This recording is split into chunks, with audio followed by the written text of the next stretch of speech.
За би болохоор энийг зүгээр ингээд гэхээр амар арцгар амар хэлбэрт ордог болохоор зүүчдээ. Өвдөг өнөдөр өвдөд болохоор давхарлаад өмсцөө. Өөр мэхгүй энэ угаас цаанаас юм артаас юм. За юм байна баярлаа. За халуна аксессуарнуудаа танилцуулаарай. Юу зүүсэн байна өнөөдрийн байдлаар? Өнөөдрийн байдлаар юм зүүсэн байна. Цаг зүүсэн байна. Зүйлх байсан авц юм аа. Түмөч санагдаад тэгээд нөгөө нэг бүжилж хат саад болж магадгүй гэж тавьчихсан. Маната чи яагаад нэгтэлтэй гидэр өмссөн байгаагаа тайлбарлаарай. Нөгөө талын алга болгосон байгаа. Дахиж олдохооргүй алга болсон байгаа. Тэгээд нэгийн чултгаа зөөж театр чин фристайлыг оруулахар шийдсэн. Энэ бол миний фристайл. Би өөрөө фридом явах дуртай. За тэрглээ чи headband яах гэж зүүсэн бэ? Би миний гаргасан чолк фейлтэд.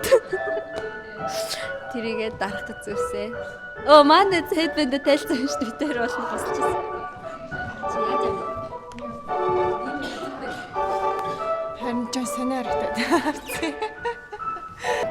Одох та эрдэн ягаад хүзүүн дээр тогтсон байгаа? Сонголт хийж шүү дээ. Оянга чи ягаад самцаа ингэж сонин тогтсон байгаа? Нөө хүсөө яах гад салхих гад яг хүстээсгэр ингэж тогтсон.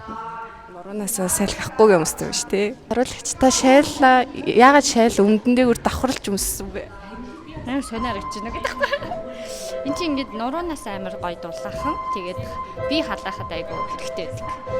Тийм. Тэгээ бас амар загварлаг аа.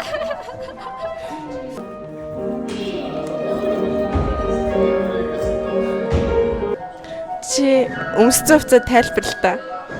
За энэ болохоор халаалтын цамц. Тэгээд энэ болохоор миний халаалтын цамц. Энэ брендийн энэ болохоор халаалтын хөлөрдөг өмд. Бас чоколад. Тэнгөтлээ энэ болохоор миний тасалын балнаг. Бас юм. Тэгээд энэ болохоор манай хичээ маань гэсэн гайхалтай урт трикоп байгаа. Брайан урт. Тэгээд энэ болохоор манай ажлаас гэсэн чиш байна. За 82 3 байх л гэж бодчих.